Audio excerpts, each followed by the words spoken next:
Hi, I'm Jill, and I help dentists to run their businesses successfully so that you can enjoy your clinical practice. Today, I will talk about how to fire a staff person. Let me tell you a story. It's been an incredibly busy few weeks in our practice. We finished up our half-year strategic planning review, and during that time made some decisions about how not just staff were performing, but vendors, our finances, patient numbers, all kinds of things. But we also made the decision to let go 3 different staff. So in the last 3 weeks, I personally have fired 3 staff people. Not fun, just not fun, but it was definitely necessary. And we had all of the numbers and the performance to prove exactly how they had performing. In fact, I used to struggle quite a bit with when I had to fire a staff person. I would feel really stressed out. I would worry about how the person would take it.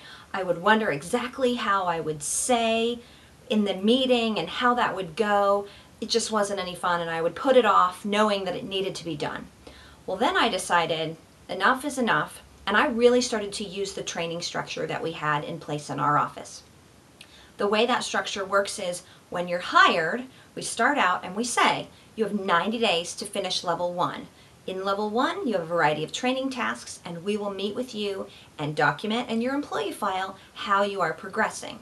So at the end of that 90 days, if it has turned out that this person has failed and I have to actually fire them, the meeting goes so much easier. It's so much more straightforward because I sit down, and the way that I do it is I say, with your employee file right in front of me, sit down and say, well, Susie, today I want to meet with you and talk with you about how you performed in level 1.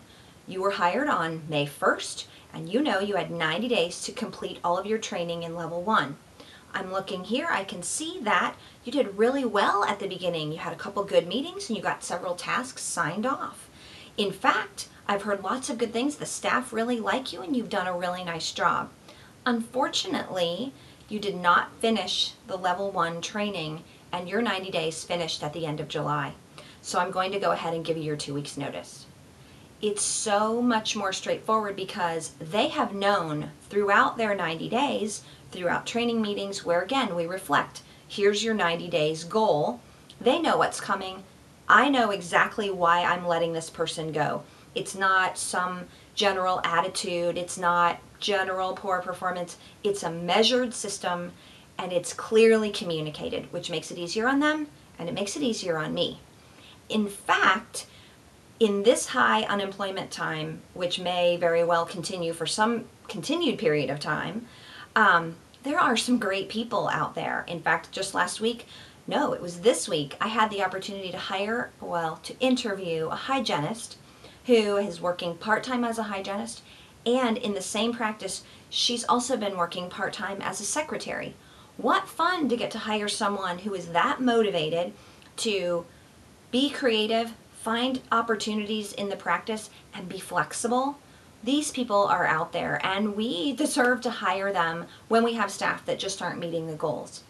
So if I can help you to make your staff management system more straightforward and perhaps even make it easier if you have to let someone go, just give me a call.